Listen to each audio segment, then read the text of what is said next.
Okay, so we're talking about the blue baby in the ED. I'm going to start with a case presentation.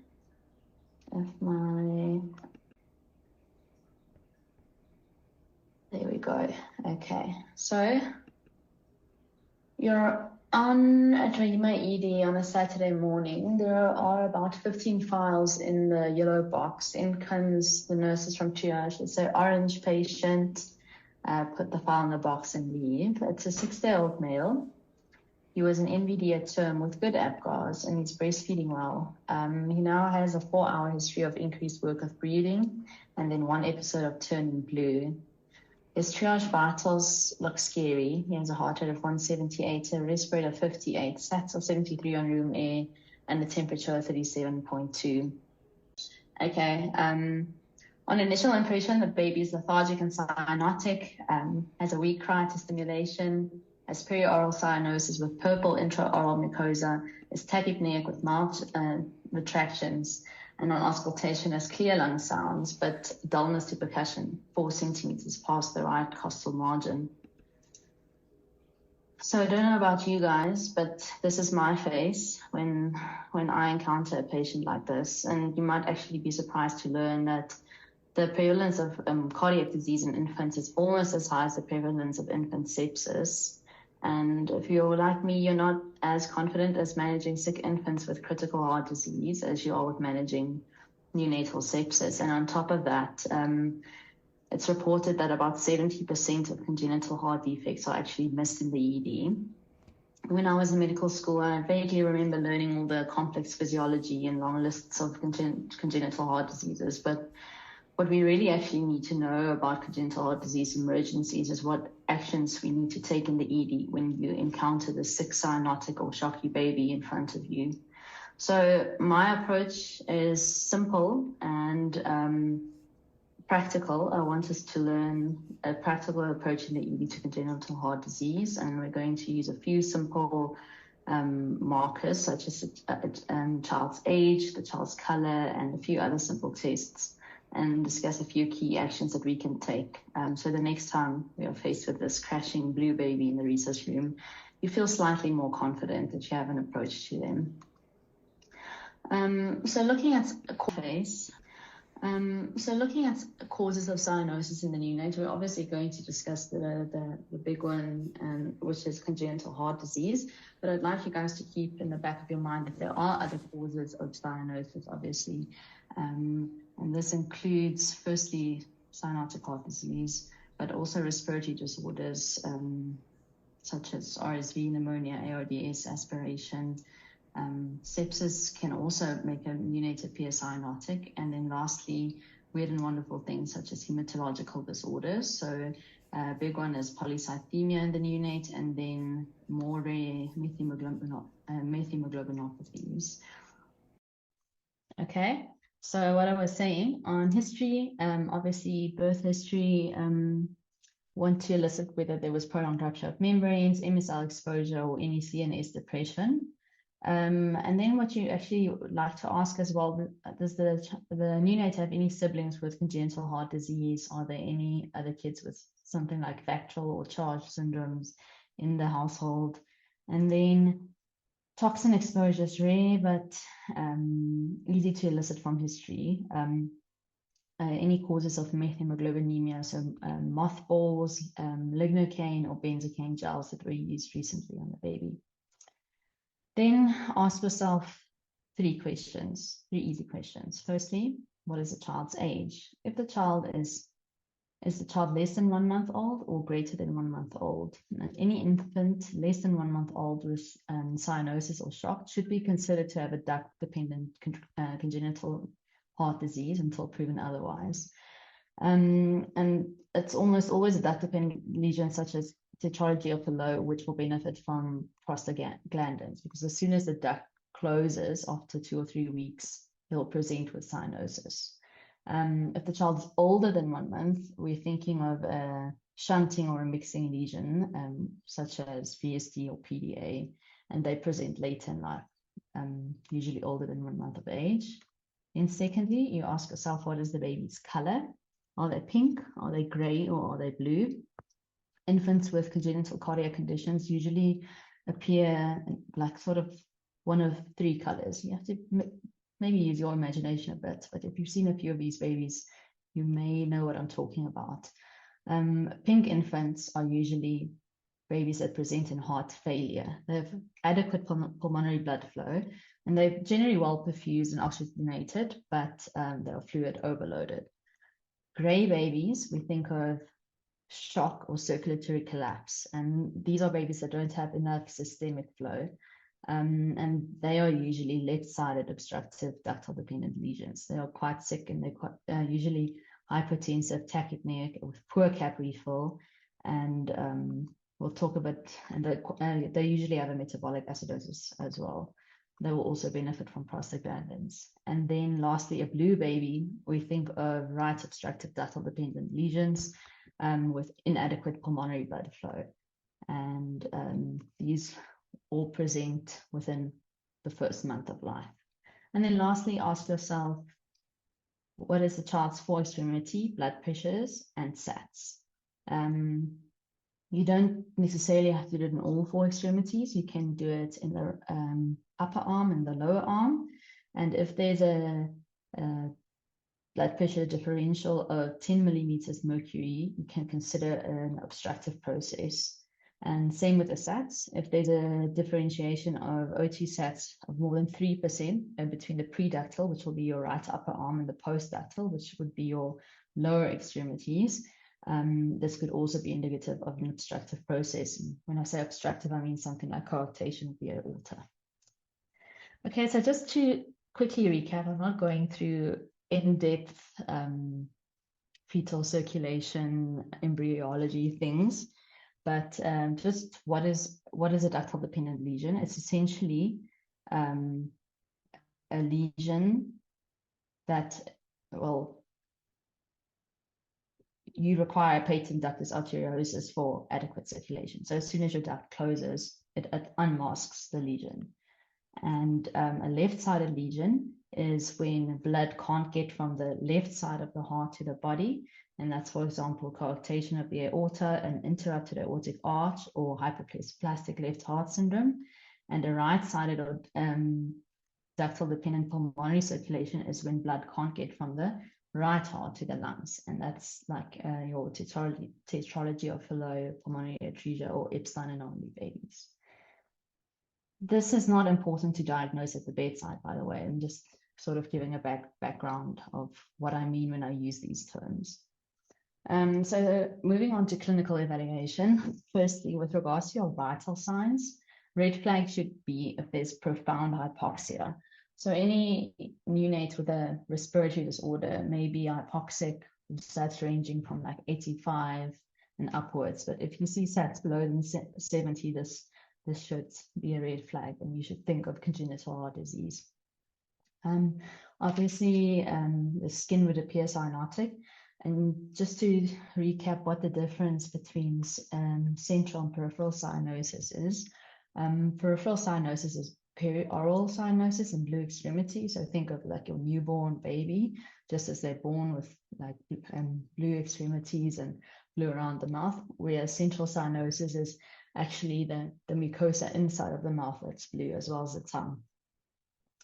On further examination, you may encounter pulse delay or absence, and that's when you palpate for your firstly, you could actually have absent femoral pulses in the neonate with a condition like coarctation of the aorta, or a brachiofemoral delay, and that could also be an indication of an obstructive process.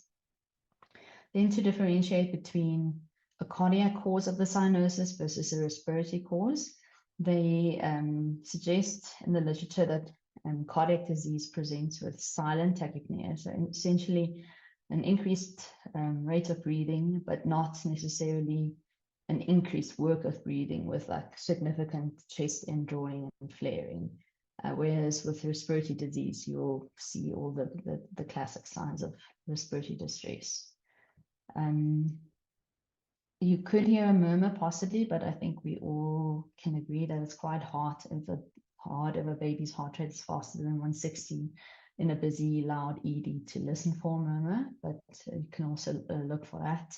And then on abdominal examination, do note whether there's hepatomegaly. It's just also quite hard. We're not very confident with assessing that in the neonates, but they do recommend percussing out the liver instead of palpating for the liver, because babies actually have quite strong rectus muscles and can like pull stiff and you won't feel the liver.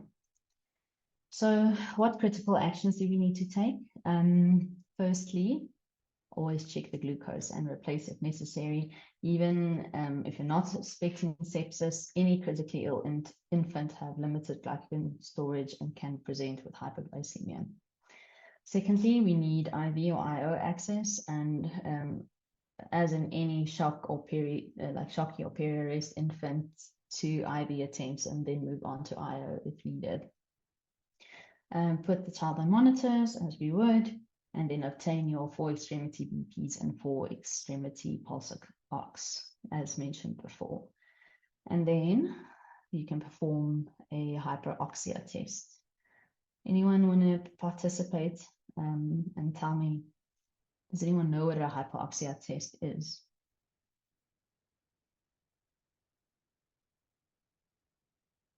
Anyone? Tanya? Sorry, I missed the question. Say it again. Do you know what a hyperoxia test is? No, sorry. Okay, cool. I just want to make sure like everyone's hearing me and I'm not talking to myself.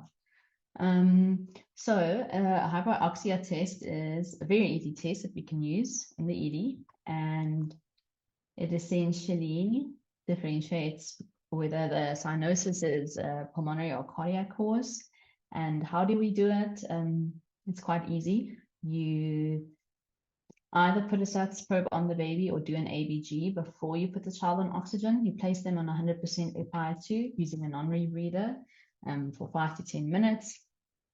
If the SATS or the PaO2 improves, it's likely a respiratory cause, but if it doesn't, it's likely a cyanotic heart disease. Other investigations we need to perform, and some of these are more applicable to patients that will probably be admitted, and we won't do it all in RMMCH ED, but important to know what's needed. So all of these infants do need a septic screen, including FBCs, CRP, a gas, a lactate, a blood culture, urine MCMS plus minus LP. In peds wards, they will do ammonia, lactate, and ketones to rule out inborn errors of metabolism. And then a serum and urine drug screen to assess for possible salicylate overdose, because salicylate toxicity can actually also present with tachypnea. So to rule that out, keep that in the back of your mind.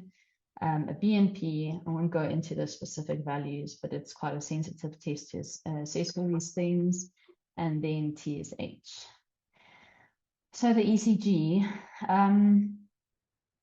I try to simplify it because I know we are not confident in interpreting pediatric ECGs at all. And just to note what the normal newborn findings are, we essentially want to determine whether there is left ventricular hypertrophy or severe right ventricular hypertrophy or any other things that would put the baby at risk for an arrhythmia, such as a prolonged QT interval. So obviously, when the baby is born, a right axis is normal, but any signs of LVH on an ECG at any age is abnormal. And if there's persistent right ventricular hypertrophy after a week or two, they say it's likely also abnormal. And okay, I did mention QT prolongation. This is just an example of a normal pediatric ECG and looks similar to an adult ECG. You can see on this ECG, obviously the rate is faster, which is expected, but there is a normal axis, and the only real difference is the persistent juvenile T waves in B1 to B3. I put this slide in, but obviously you can look this up. but criteria for diagnosing right ventricular hypertrophy or left ventricular hypertrophy is essentially a positive T wave in V1 after day 5 or to 7 of life, and then a R wave in V1 more than the 98th percentile for age, or an S wave in V6 more than the 98th percentile for age. And the opposite is true for LVH. And there are tables for this that you have to look it up anyway. So moving on to chest X-ray findings. I just put 3 classic X-ray pictures in there of congenital heart lesions. I'm sure you all remember this from med school. And the first one is your boot-shaped heart, and that is could be a sign of tetralogy of Fallot.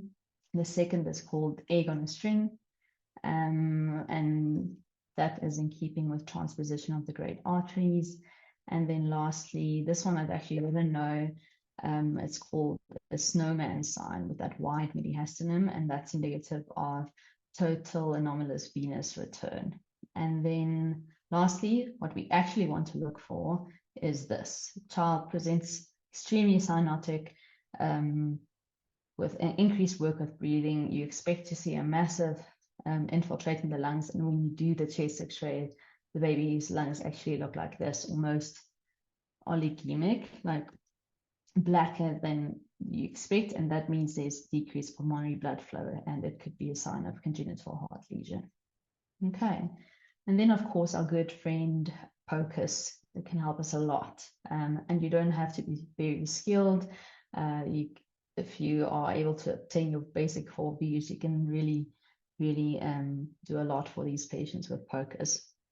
And things we're looking for is how many chambers does the heart have? Does it have 4 chambers or only 2 chambers? Is there only one developed side of the heart or not?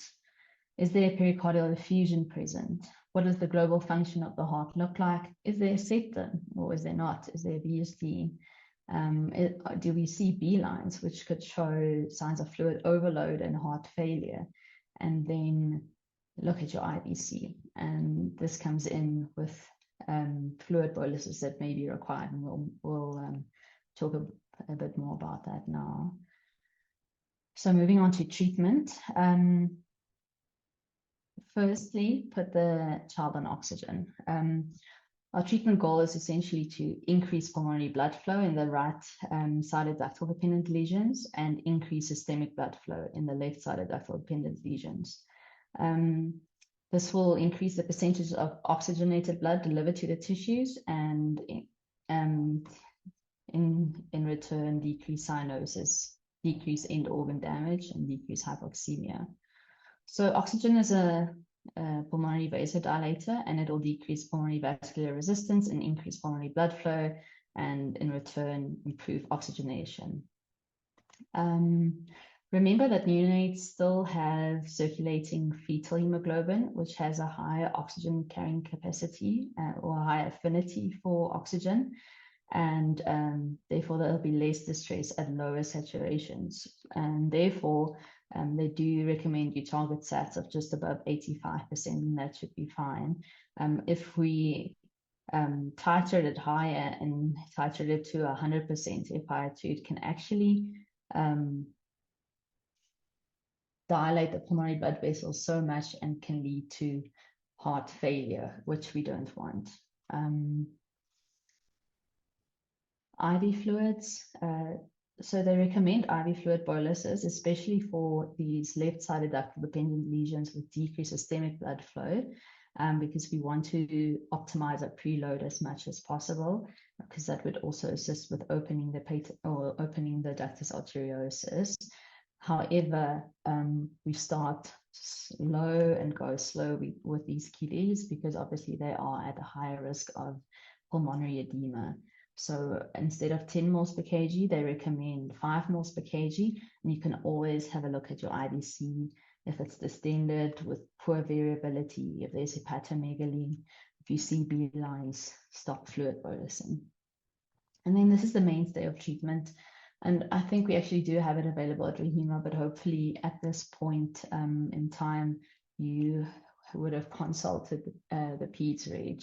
but we all need to know about it. And the mainstay of treatment for these ductal dependent lesions is prostaglandins. It dilates the ductus arteriosus and prevents functional closure of it.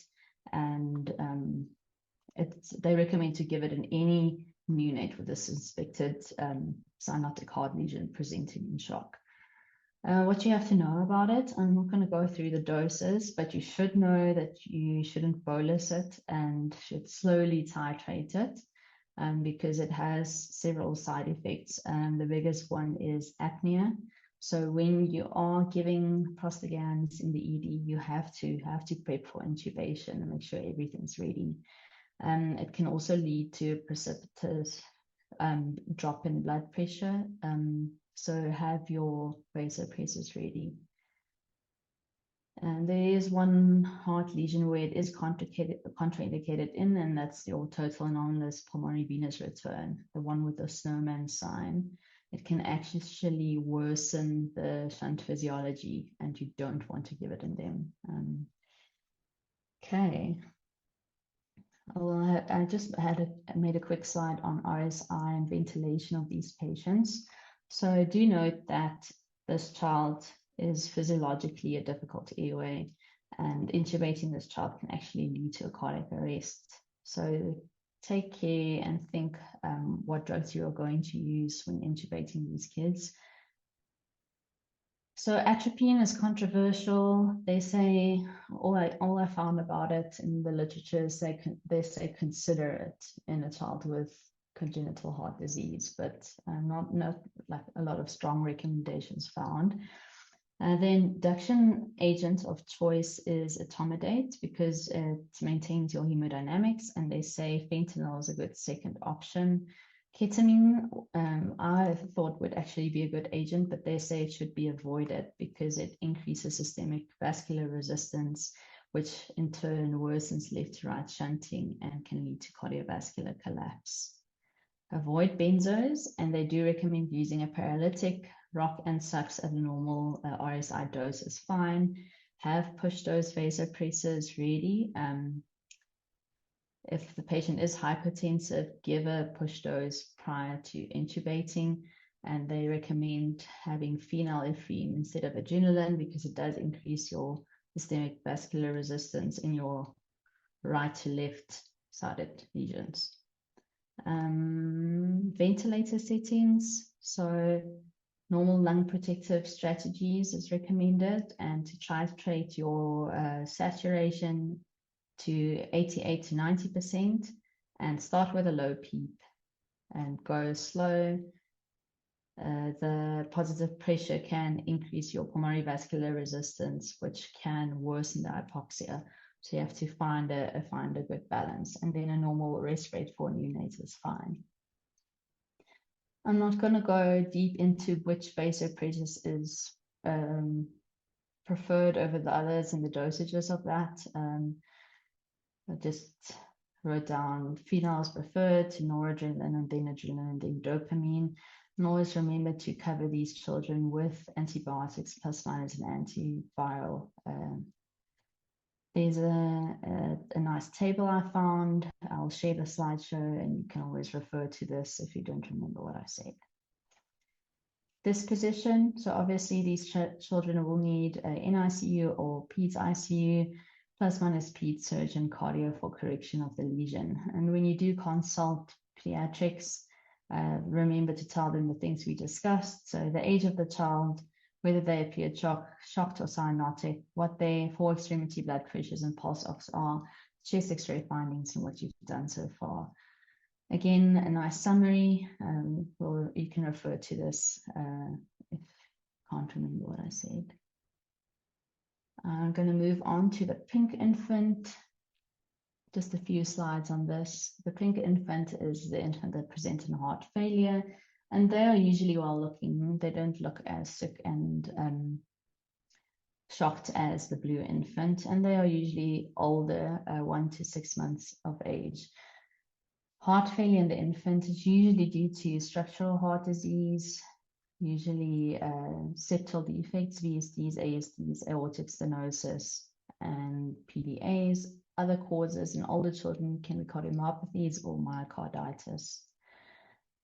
History, it's a bit more subtle than in adults, and they usually present with feed intolerance only, or they struggle to feed, or they feed longer than they should. Sometimes they have failure to thrive and poor weight gain, and on clinical findings, you may find that the child has tachypnea, and again, silent tachypnea, not signs of severe respiratory distress, and wheezing. Any infant that's wheezing, you should always consider congestive heart failure as opposed to a respiratory cause. Lastly, you can also listen for gallop and a murmur and palpate for hepatomegaly. On chest x-ray, this is the complete opposite of the blue baby's chest x-ray. They usually present with white lungs as opposed to black lungs, and then an increased cardiothoracic index as seen, and obviously signs of pulmonary edema. On PoCUS and ECG, PoCUS again, we'll do the same assessment as we discussed before, but essentially look for a septal defect in these babies. And on ECG, you can look for a heart block or an extreme abscess, and that could be a sign of a structural heart disease. And then a proBNP, which we won't do in the ED, but that would be more than 100. Managing these patients, very similar to the blue baby.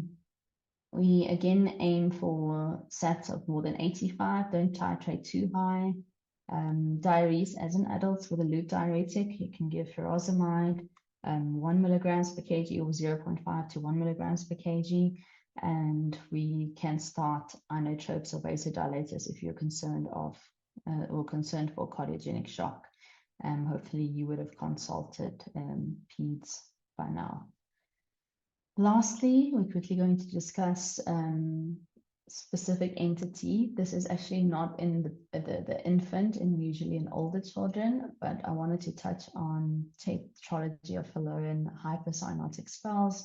This is quite a common presentation to the ED and not that hard to manage, but it can be quite scary if you don't know what to do. So tetralogy of Fallot, just to recap, is a constellation of 4 cardiac abnormalities, and that results from a single developmental defect, namely failure of the subpulmonic conus to expand. And tetralogy of Fallot accounts for 10% of congenital heart disease. The 4 characteristics of tetralogy are, firstly, right ventricular hypertrophy, right ventricular outflow tract obstruction, a ventricular septal defect, and the presence of a dextroposed or overriding aorta. So these defects essentially result in decreased pulmonary blood flow, as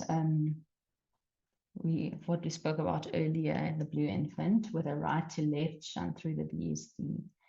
And the age of the presentation with cyanosis is largely determined by the severity of this outflow tract obstruction, and the cyanosis actually not present at birth.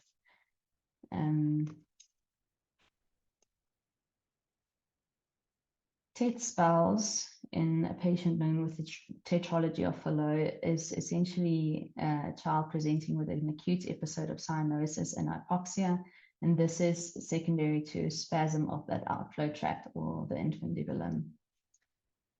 They can be spontaneous, or they are precipitated by an event that's associated with decreased systemic vascular resistance.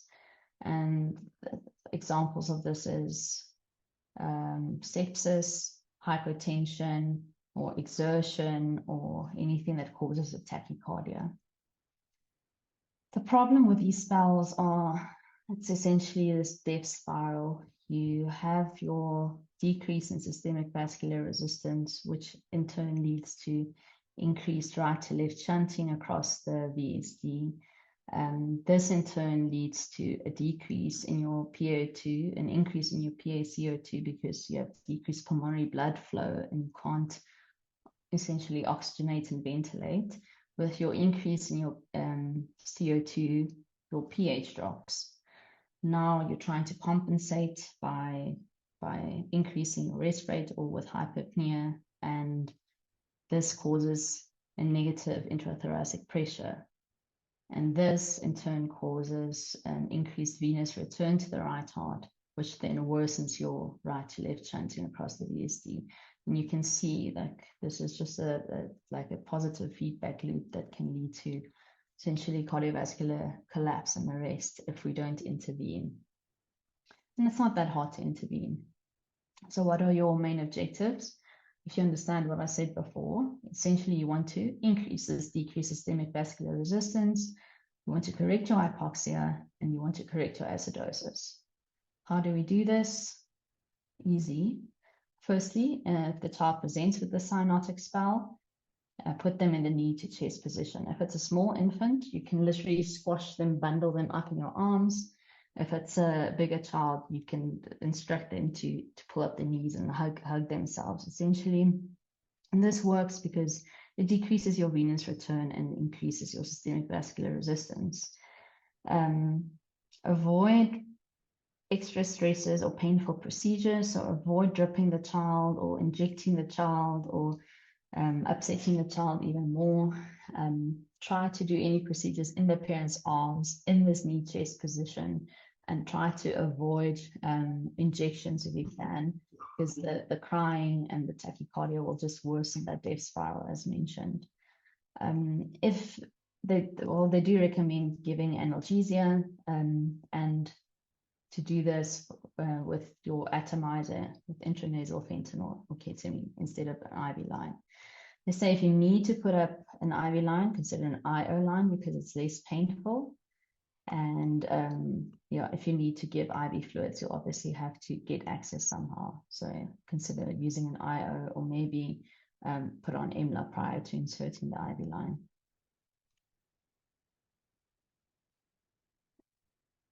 Beta blockers. So this is a bit more advanced, but it should be considered. And usually you will discuss with someone before giving beta blockers. This relaxes the spasm of the infundibulum, and the right ventricular outflow obstruction will be relieved. It also slows the heart rate, which in turn decreases the shunting. We give propranolol, can be given IV. I'm not sure what we have at Rahima. I assume we don't have any IV beta blockers. Ismalol can also be given. And phenylephrine can be given as well. And this increases the systemic vascular resistance, the same as the knee chest position. And then lastly, prostaglandins, only in your neonates, prior to closure of the ductus arteriosus. Definitive management is obviously referral, and these patients do need corrective surgery. It's often a stage repair, and sometimes they get palliative surgery if it's an extensive lesion. And that's my story. These are my references, and I will share my presentation as a PDF. I think the recording is going to be a bit of a mess since the presentation stopped showing and we were going back and forth for a while. But here's a summary. I copied and pasted that from one of my resources, and I hope you guys learned something. That's